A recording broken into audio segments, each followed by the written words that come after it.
Bom dia, com a paz do Senhor Jesus.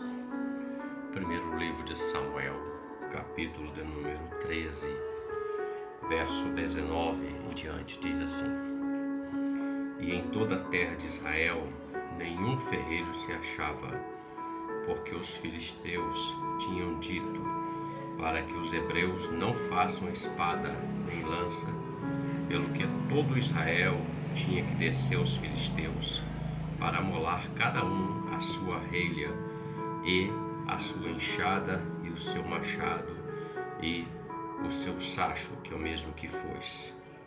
Tinham, porém, limas adentadas para os seus sachos, e para as suas enxadas, e para as forquinhas de 3 dentes, e para os machados, e para consertar as aguilhadas. E sucedeu que no dia da peleja, se não achou nem espada, nem lança na mão de todo o povo que estava com Saul e com Jonatas.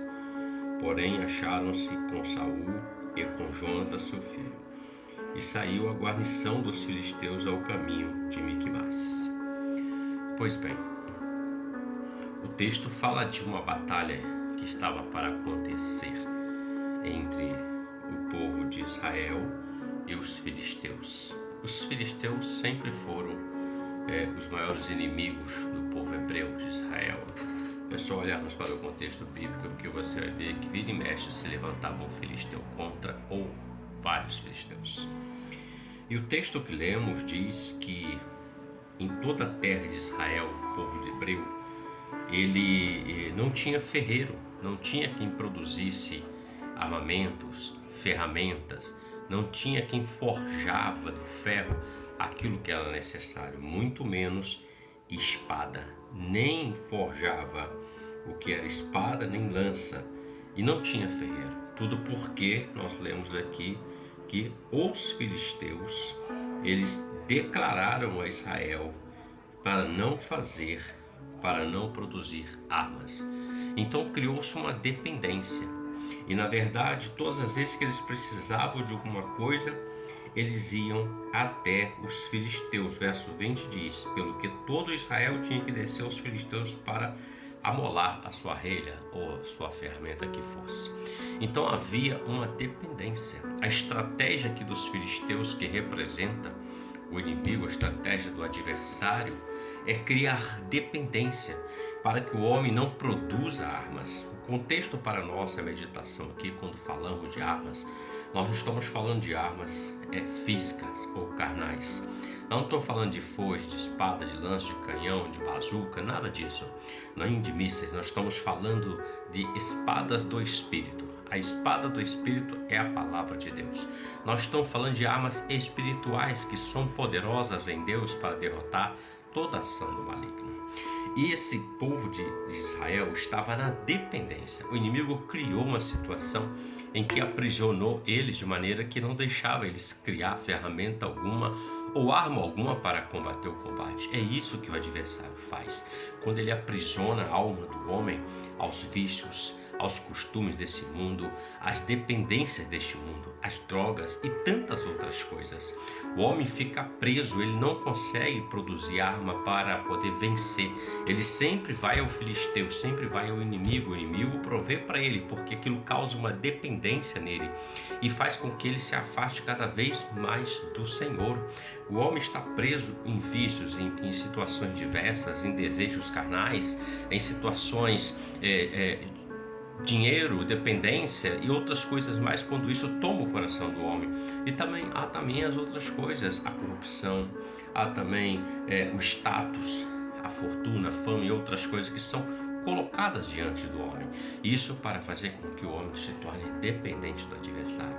Mas veja, eles queriam ir para a peleja, mas não podiam, não tinham como pelejar porque não tinha armamento necessário.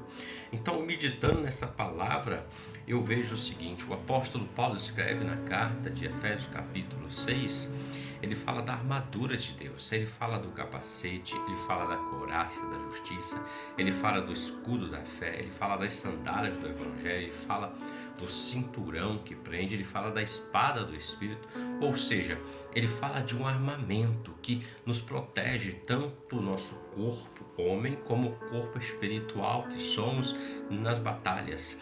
O inimigo muitas das vezes vai tentar minar você, vai tentar impedir que você ore, que você sirva a Deus de verdade, que você louve o Senhor, que você empreste os seus lábios somente para adorar e louvar e bem dizer o nome de Deus. Isso é arma espiritual. Então o inimigo vai criar situações, músicas mundanas e tantas outras coisas, palavrões, palavras chulas, e vai criar muitas coisas para fazer com que o homem se torne dependente disso, o linguajar. Veja que há uma mudança quando o homem permite que o Espírito Santo habite na vida dele.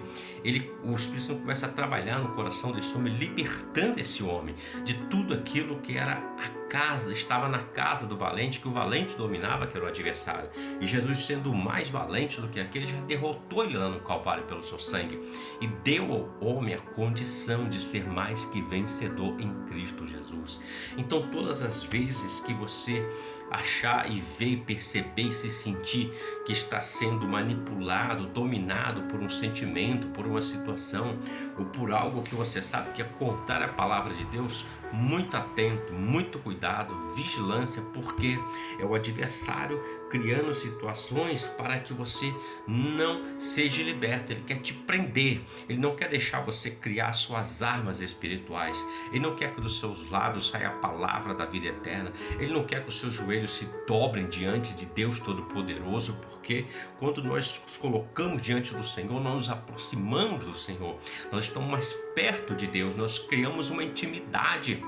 E na oração nós falamos com Ele e ouvimos a sua voz a falar conosco. Então Ele cria artifícios, situações N que nós precisamos ter.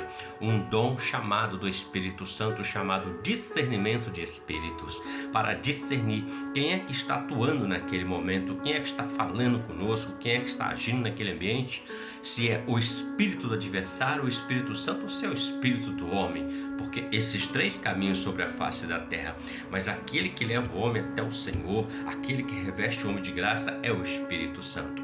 O espírito do homem fala da vontade carnal, o espírito do adversário fala da vontade dele, que é roubar, matar e destruir.